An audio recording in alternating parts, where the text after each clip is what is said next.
With our panelists here, just to remind you that I'm holding court with Shakil Shabir, who is a member of parliament, Kisumu East. Also, we have Bernard Kitur, who is a member of parliament, Nandi Hills, the chair also of the Constitution Implementation Oversight Committee. And also we have Dr. Peter Mbae, who is the Secretary of Planning and Economic Affairs, DCP Party. Let me just come to you, Dr. Peter Mbae, because before we took a short break, you had something to say. Yes, please. Yes, no, I hope you've not forgotten. Yes, I have not forgotten. Because I want you to chime in also on the issue of SHA. You've been very, very... Okay, very good. So let me first say this. Vocal about it. And I want us to be very sober because we are leaders, okay? I'll tell you this, Dibal. The Kenyans have been living together some 30, 40 years across the country, all the communities, right? It is the leaders who are coming to remind them that they don't belong to the same community. Right? Because they've been together, marrying each other, going to the same church, going to the same market, kids playing together outside, right? I'm giving an example of Nakuru, for example, where we have all the communities.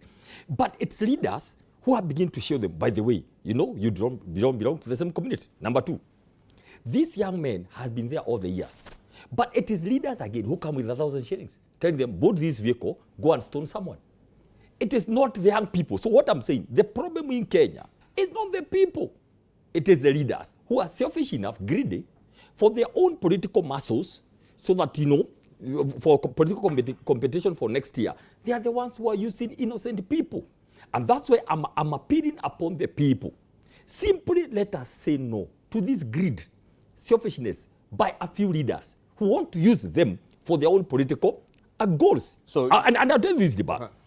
We, in a very calm day, we just passed through stage 140 going to Sokomjiga in Nakuru, young people. So let me ask you, you give these young people 1,000. Suppose they were killed. You give them 1,000. What about tomorrow? And that's why I'm warning these people in government who are very fond of patronizing goons. One day, soon, they will come for you in your homes. Now listen to me. Rungai is a place where it's cosmopolitan. Everybody lives there. You know, you get together 100 young people to stone our vehicles. So I am like, thank God we escaped with some, you know, vehicles with screens and all that shattered. But I went thinking, as a leader, what happened to those young men? What will happen another 365 days to the young people? Finally, Diba, you asked me a question.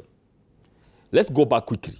On the eve of the 25th anniversary, June, the CS Murkomen came on national TV and said he knows there are some politicians who are planning on the eve, tomorrow, to bring goons. He never arrested them. All Saints Cathedral, ACK, there were goons there who went and attacked at a place of God. What did Murkomen say? We know the people who are planning. He never arrested any politician. I just saw some two young men, I don't know where they were corrected, who are leaned in court. He never arrested the people. He said himself that he knows. Now listen, all color directions, people attacked our vehicle, DCP. He never arrested them.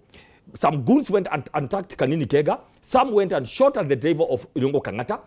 All these cases where my party leader has been attacked, nobody by goons, nobody has been arrested. That's why I'm telling you, Debal, if you are in charge of restoring order, all these cases you have not arrested anybody. Kikuyu Township, goons barricaded Southern Bypass as early as 6 a.m. Let me go to Homa Bay. There were goons barricading the roads. The whole day, they were not arrested because simply they were projects. They were there courtesy with the blessings of the highest office of the land. That's what I'm saying. Dibal, Kenyans can have eyes. They are watching. They can see that this is a state-instigated violence and goonism. The issue of starting tribalism so that Kenyans can rise against each other. It's very simple. But why can't we say also maybe this is also the political opponents of your party that are perpetrating this? Because we cannot also have any scrap of proof that it is remotely connected or even connected to, you know. In 30 seconds, Dibal, let me be very clear. You're asking a very good question. Let me ask you.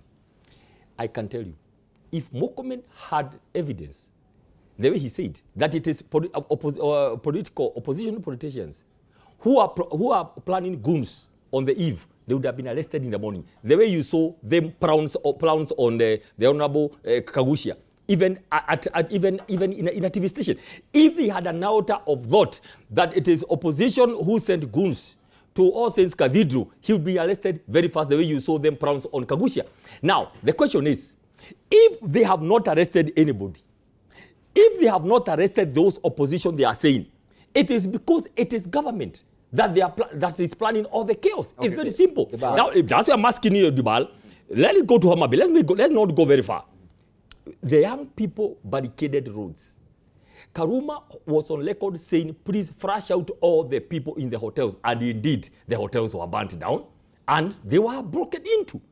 Goons were there from morning. I can tell you, if it was opposition that was barricading the roads, hordes and tens of policemen would have been thrown there to arrest them. They have not arrested any opposition leader planning those things because it is government that is behind the chaos. That is what I wanted. Right. And by the way, Dibal, I don't come here at night to come and make suggestions. I'm saying this authoritatively as a leader. I want anybody watching us to have no doubt what I'm talking about. Okay. We are not going to continue here. You throw something here, we go talking, but you are hiding here.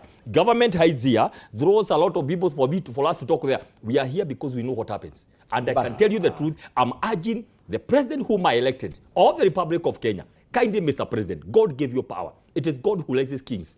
God allowed you to become the president of Kenya. Please stop killing young people. Stop misusing young people on goonism and violence. All right. And please, there must be... also on the distribution.